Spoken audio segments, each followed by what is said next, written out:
খুব ভালো হয়েছে। বরবটি আলু ভাজি এরকম পাশে বসে এরকম রান্না করছে গিন্নি, আর এরকম আমি বসে খাই। হেভি লাগে।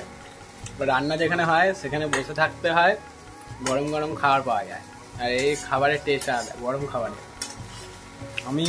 আমার হ্যাবিট আছে যে রুটি হবে ওখান থেকে আর নামাবে খাবো। আমি আর আমার বউ একই রকমই খাই, গরম ধরনেরই খাই। কি গো বলো? ছোটবেলায় আমরা এরকমই খেতাম, মা একদিকে রুটি বানাতো, তরকারি রুটি একদিকে আমরা খাচ্ছি, একদিকে বানানো হতো। ওরম ভাবে খেতে খুব ভালো লাগে, গরম গরম খেলে তার স্বাদটাই আলাদা। আর আমি এখন খাচ্ছি রুটি আলু, রুটি বলছি আলু ভাজি আর বরবটি ভাজি। দেখো খাওয়া দাওয়া করছে এখন। গরম ভাত থেকে গরম গরম আলু সিদ্ধ বার করে নিলাম, শুকনো লঙ্কা দিয়ে একদম আলু সিদ্ধ বেশ ভালো করে মেখে নিতে হবে।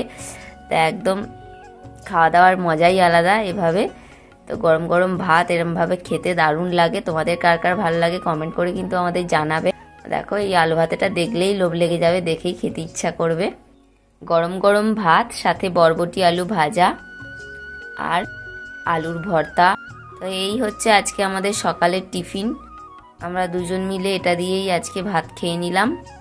এই যে আমি আলু ভাতে নিয়েছি একটু, ওর মতনই করে মাখি আর একটু ভাজা।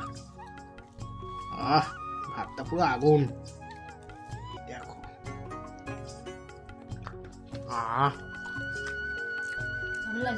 Heavy heavy. সকালবেলা এরকম গরম গরম ভাত একবার খেয়ে নিতে পারলে তারপর সারাদিন পেট ভর্তি, এবার কাজ করতে পারবে। তো তোমাদের যদি এই ভ্লগটা ভালো লাগে আমাদের লাইক করে দিও। টাটা আজকের মতন। আর চ্যানেল সাবস্ক্রাইব না থাকলে চ্যানেল সাবস্ক্রাইব করে নিও।